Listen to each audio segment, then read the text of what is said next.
दोस्तों, जैसा कि आपने वीडियो के टाइटल और थंबनेल पे देख लिया होगा कि यह वीडियो छायावाद युग से संबंधित है। तो छायावाद युग को प्रारंभ करते हैं। सन 1919 से 1936 ईस्वी तक या 1922 से 1938 ईस्वी तक के कालखंड को हिंदी साहित्य में छायावादी युग के नाम से जाना जाता है। दोस्तों, इस युग को एक दूसरे नाम शुक्ल युग के नाम से भी जाना जाता है। सन 1919 से 1936 ईस्वी तक या 1922 से 1938 ईस्वी तक का मतलब यह है दोस्तों कि कुछ विद्वान छायावादी युग की शुरुआत सन 1919 से 1936 ईस्वी तक मानते हैं और कुछ विद्वान सन 1922 से 1938 ईस्वी तक मानते हैं। इसलिए इसमें अपभ्रंश है। तो चलिए दोस्तों, अब जानने का प्रयास करते हैं इस युग के प्रवर्तक के विषय में। तो दोस्तों, इस युग के प्रवर्तक के संबंध में बहुत ही मतभेद है।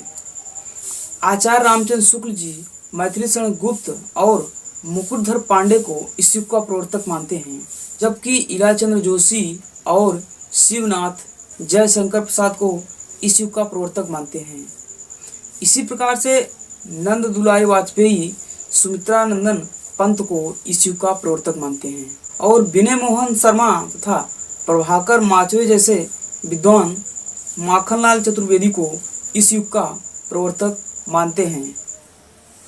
यदि इस युग के लेखकों की बात की जाए तो आचार्य रामचंद्र शुक्ल, पद्मलाल पुन्नालाल बख्शी, बाबू गुलाब राय, राय कृष्णदास, इलाचंद्र जोशी, माखनलाल चतुर्वेदी, जयशंकर प्रसाद, महादेवी वर्मा, विनय मोहन शर्मा और पांडे बेचन शर्मा उग्र जैसे लेखक प्रसिद्ध हैं।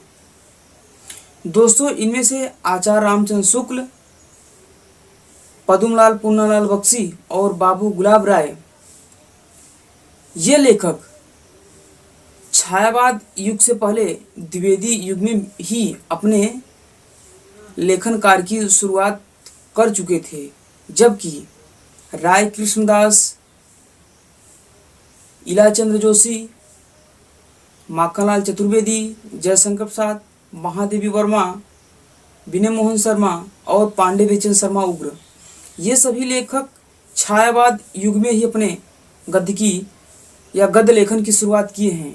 तो इस तरह से दोस्तों हम कह सकते हैं कि आचार्य रामचंद्र शुक्ल, पद्मलाल पुन्नालाल बख्शी और बाबू गुलाब राय जैसे लेखकों की यह शुरुआती दौर की बात की जाए तो इनकी शुरुआत द्विवेदी युग में ही हुई थी। भले ही ये आगे चलकर छायावादी युग में विकसित हुए और बहुत अधिक विकास किए।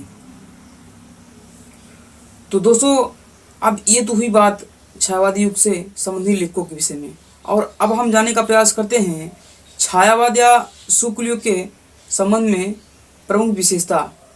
तो दोस्तों, छायावाद युग या शुक्ल युग की प्रमुख विशेषता सौंदर्य एवं प्रेम है। अर्थात इस युग के अंतर्गत सौंदर्य और प्रेम पर विशेष ध्यान दिया गया। जो गद्य था उसमें सौंदर्य और प्रेम को भी लाया गया। तो दोस्तों, इस तरह से छायावादी युग या शुक्ल युग के लेक्चर की समाप्ति होती है। और ये वीडियो पसंद आए तो वीडियो को लाइक करें, चैनल को सब्सक्राइब करें और वीडियो को शेयर करना न भूलें। थैंक दोस्तों, नमस्कार।